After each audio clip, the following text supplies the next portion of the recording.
السلام عليكم ورحمة الله وبركاته، والصلاة والسلام على سيدنا ونبينا محمد وعلى آله وصحبه أجمعين.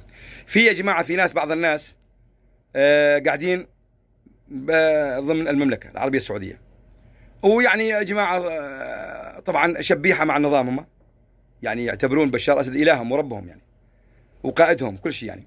لكن المشكلة احنا ما لنا إن شاء الله الله يحشرهم مع بشار ومع حافظ وأنيسة وناعسة وهالنصيرية كلها. لكن المشكلة إنه في ناس مثل الخنافس والصراصير والفئران وتهدد سوف نقتل ونجرم ونسجن ونسفر ونعمر يا أخي أنتم وين؟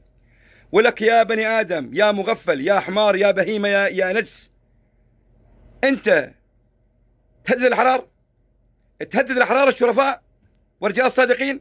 ليش هم ما تعرف يا حمار؟ ما تعرف إنه قاموا على دولة كاملة قاموا عليها. هل يعقل أن يخافون منك؟ صرصور قاعد بالمجاري وتخافون منك؟ ولك الناس هاي ما تخاف غير من الله عز وجل. هذه مؤمنة بالله، قل لن يصيبكم إلا ما كتب الله لكم. ولو اجتمعت الأنس والجن على أن ينفعوك أو يضروك لم ينفعوك ولا يضروك إلا ما كتب الله لكم وعليكم. يا أخي الله، وينك أنت وينك أنت؟ لا تهدد وأنت مهدد، يا قزم، يا قذر، يا نجس، يا إمعة.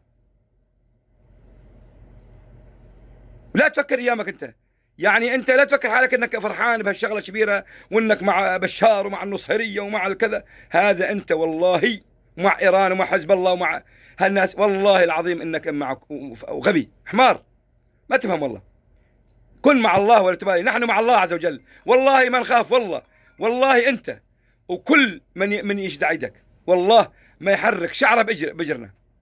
حنا رجال أحرار لك، احنا ما خفنا من الحكومات، من دول ما خفنا. جاي تخوفنا يا قذر؟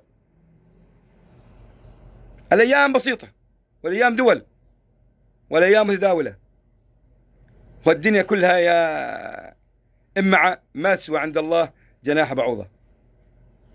احنا مع الله وأنت مع إبليس، مع الشيطان وآلة الكفر كلها.